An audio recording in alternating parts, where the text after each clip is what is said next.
Hello friends, star Nimmala YouTube channel సభ్యులకి ఈరోజు stock market today తొలిసారి 83,000 పైకి సెన్సెక్స్ మదుపర్ల సంపద 7 లక్షల కోట్ల జంపు.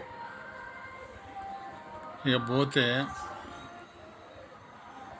స్టాక్ మార్కెట్లు భారీ లాభాలతో ముగిశాయి. సెన్సెక్స్ 1439 పాయింట్లు, నిఫ్టీ వచ్చి 470 పాయింట్ల చొప్పున లాభపడ్డాయి. దేశీయ స్టాక్ మార్కెట్ సూచీలు మరోసారి సరికొత్త రికార్డు నమోదు చేశాయి. అంతర్జాతీయ మార్కెట్ల నుంచి సానుకూల సంకేతాలు సూచీలను పరుగులు పెట్టాయి. ముఖ్యంగా రిలయన్స్, భారతీ ఎయిర్టెల్, హెచ్డిఎఫ్సి బ్యాంక్, ఇన్ఫోసిస్ షేర్లు సూచీలు దన్నుగా నిలిచాయి. దీంతో సెన్సెక్స్ తొలిసారి 83,000 స్థాయిని అందుకుంది. తర్వాత స్వల్పంగా క్షీణించిన నిఫ్టీ 450 పాయింట్ల కాడ లాభపడి మదుపర్ల సంపద భావించే బీఎస్సీ నమోదిత కంపెనీ మొత్తం విలువ 7 లక్షల కోట్లు పెరిగి 466 లక్షల కోట్లకు చేరింది. అంటే సెన్సెక్స్ ఉదయం 81,930 పాయింట్ల క్రితం ముగింపు 81,523 వద్ద లాభాల్లో ప్రారంభమైంది. రోజంతా లాభాలనే కొనసాగింది. ఆఖరిలో కొనుగోలు మద్దతు మరింత దూసుకెళ్లింది. ఈ క్రమంలో 83,116 పాయింట్ల వద్ద జీవన గరిష్టాలకు తాకిన చివరికి 1,439 పాయింట్ల లాభాలతో 82,962 వద్ద ముగిసింది.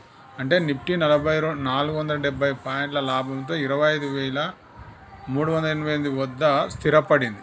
డాలర్తో రూపాయి మార్క విలువ 83.97 ఉంది. సెన్సెక్స్ 30 సూచీల్లో చూస్తే నెస్లే ఇండియా మినహా అన్ని షేర్లు ముగిశాయి లాభాలలో.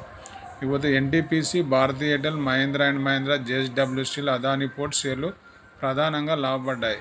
అసలు పెరగడానికి గల కారణాలు ఏంది అనేది ఒకసారి చూస్తే కారణాలు ఏవంటే అమెరికా ఆర్థిక వ్యవస్థ సంబంధించిన ఆగస్టు నెలలో ద్రవ్యోల్బణం స్వల్పంగా 0.28% మేర పెరిగింది. అయినప్పటికీ Federal Reserve Bank 25 basic point తగ్గిస్తుందన్న అంచనాలు మరింత బలపడి ప్రపంచ మార్కెట్లకు ఇది పాజిటివ్గా మారింది. అయితే అంతర్జాతీయ విపణి బ్యారెల్ చమురు ధర ఇకపోతే $72 వద్ద ట్రేడ్ అవుతుంది. చైనా నుంచి డిమాండ్ తగ్గడమే దీనికి కారణం. అయితే చమురు దిగుమతులు ఆధారపడే మన దేశానికి ఇది పాజిటివ్ అంశం కావడంతో మార్కెట్ పెరుగుదలకు దోహదపచేసింది. ఇకపోతే నిన్నటి అమెరికా మార్కెట్ల నుంచి వచ్చిన సానుకూల సంకేతాలు ఆసియాతో పాటు మన మార్కెట్లు రాణించాయి. దీనికి తోడు విదేశీ మదుపర్ల కొనుగోలు కొనసాగుతుండటంతో మన సూచీలు రాణించాయి. ఇది ఫ్రెండ్స్ ఈరోజు అప్డేట్. మన స్టార్ నిమ్మల యూట్యూబ్ ఛానల్ ఎవరైనా సబ్స్క్రైబ్ చేయండి, లైక్ చేయండి, షేర్ చేయండి. మంచి వీడియోతో మళ్ళీ కలుద్దాం. జై హింద్.